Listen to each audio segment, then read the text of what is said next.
Today, I want to show you how you can set up external link handling inside of your Lovable mobile application to make sure that you're actually meeting the store requirements. Now, most of the stores, including the App Store, want you to open Stripe links inside of the Safari or the core user browser and not in an in-app tab, but they want you to open everything else, OAuth, terms of service, inside of an in-app browser. So how do you make the distinction to make sure that things are open in the appropriate places? So for that, we do have a cool way how the native Despia runtime that your Lovable application will be housed in, if you're going to ship it with Despia, can set that up for you to make that easier. So let's say we have the Stripe checkout link. This domain of the Stripe checkout link is buy.stripe.com. So you would go into Despia and go to Open Always in Browser and add buy.stripe.com. So every link that will be opened will, with this specific URL, will open in the Safari browser. So if the domain is buy.stripe.com/anything, it will always make sure to intercept that opening and open that in Safari accordingly, or the user's system browser. So we got to do that for checkout links. That is the new rule for the US App Store. So let's copy that. And let's go to our Lovable application. Let's say add a button going to this URL, going to this URL. Let's call it check out. And then important, we need to add this. Do not open in blank target, because Despia automatically, when you use the Despia runtime, everything that's _blank will still open in in-app browser. So you just need to make sure that it does not, and emphasize that, open it using _blank as a target. So that's just something important to note. So now Lovable is setting that up. And then let's also look at the documentation in Despia.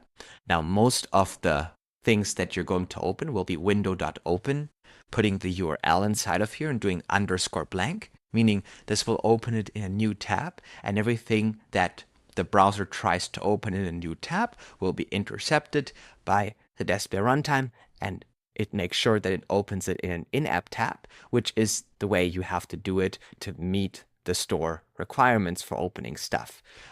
We got people who just had their whole app rejected because they opened the link to the terms of service page inside of Safari. Then Apple said, no, you got to fix it. You can't be on the App Store until you open that in the in-app browser. So Apple is very, very, very, very, very particular about where you open stuff. And I have to say, this is the most common rejection I see. Like, I would say 70% of all rejections are like, you open this link in the Safari and not the in-app browser. So once you know how to set it up, it's very easy to avoid, just to get your application out there first try.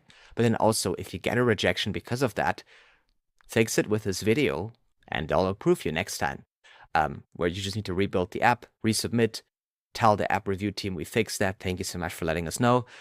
We're opening the links now where you want them to be opened, and they'll let you go. But I think it's funny that they're so particular about that. But Apple is very particular about design and user experience. So let's open the application and let's see. If I click on this now, as you can see, it opens it in Stripe, exactly what we want to do, as a Safari in-app tab and not inside of the application. That is very important.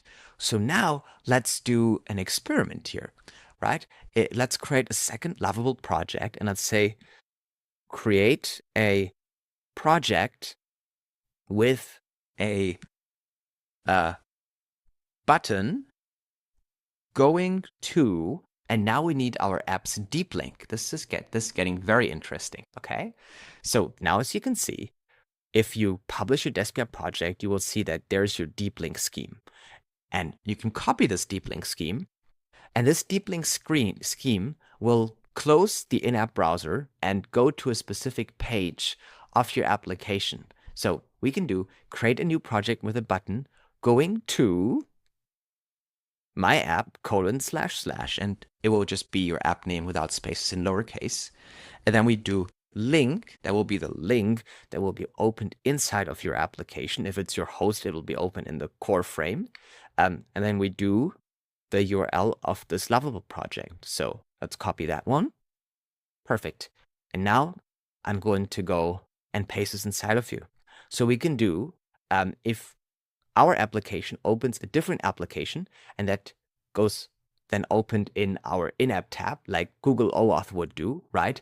But then something that runs in this in-app browser tab goes and calls your deep link and adds this query parameter to the deep link to go back into your application, the browser will magically close and just have a beautiful experience. And you need this for, let's say you have a custom OAuth implementation, like you're doing Superbase Google login, Microsoft login, all that stuff, right? And this is then where you just want your redirect, your I, to be either this, or you want it to be a URL on your page that then, based on a query parameter that you set to initialize the OAuth flow, saying like native true, will then go to a page that then has like a server-side redirect or a client-side redirect going to this page, and then just attaching the query parameter for your auth token, so it sets it in the application.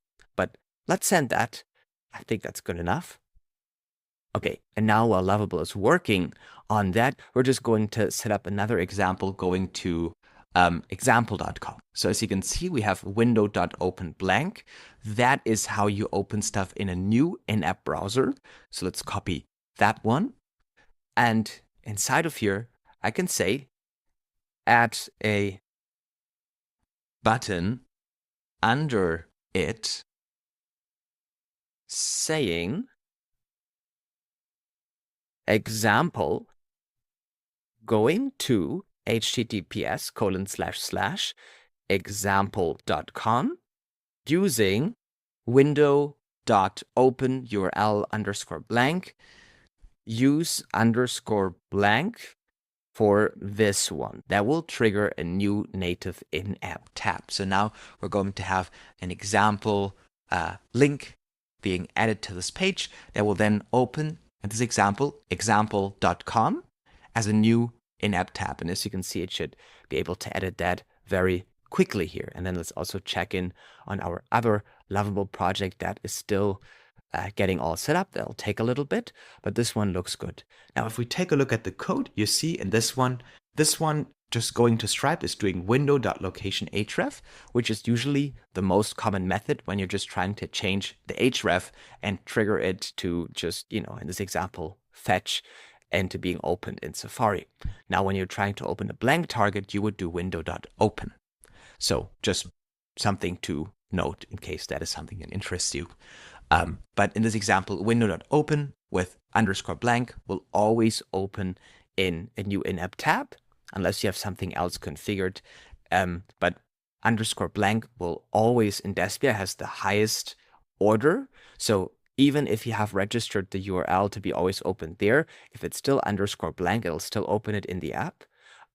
So, you can kind of like dynamically adjust your links on your server and still meet Apple compliance without having to rebuild the application. That's why we have it set up that way. But then in this example, when you want to open it in Safari, you need to register the domain inside of Despia here. And you need to do not _blank. You just need to do any method that just sets it as the href.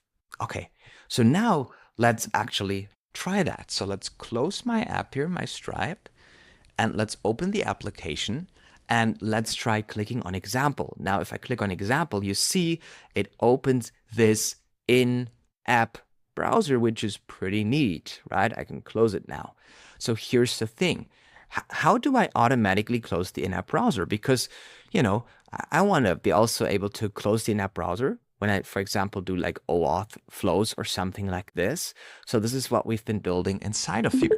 Oh my God, that is a wild UI, but I suppose it works. So let's see the code that it's doing here to do the button click for the deep link. Let's see, that's the CSS. Okay, so we do window.location.href. and we're going to do app, and then yeah, and it goes to the deep link. So it goes to the deep link here that's registered to your application, and then it sets this as the source URL. Perfect. Let's publish this. So we are demonstrating a little OAuth flow, or a little bit of a redirect, where sometimes apps go like to a different page that is on a different URL, like settings.myapp.com, and then you can make your settings and set stuff, and then you click on done, and it closes the in-app tab and goes back into the application. Those are edge cases, but we have already thought about all of the edge cases for you. So let's go back into Lovable and say, add a button called deep link opening _blank using window.open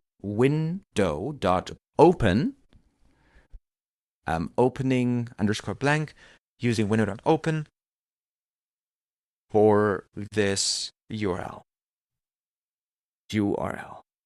Right, for this URL.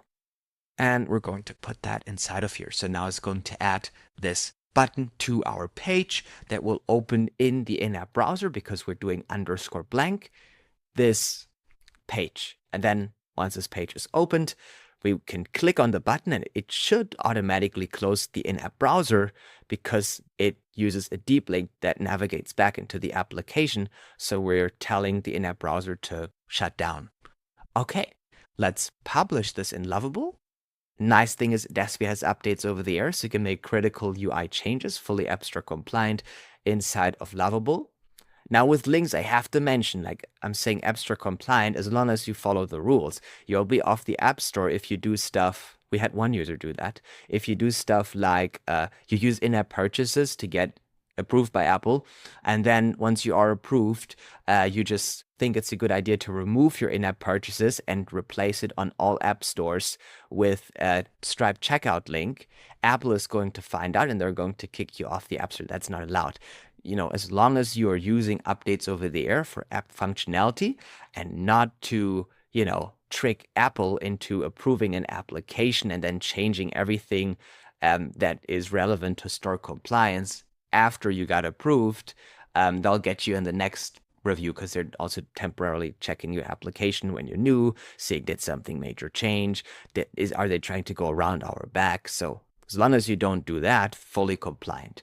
I do have to mention that with links, because there is the temptation of saying, let's have in-app purchases and we'll pay them 15%, or let's just remove that button, updates over the air, let's put a Stripe link here.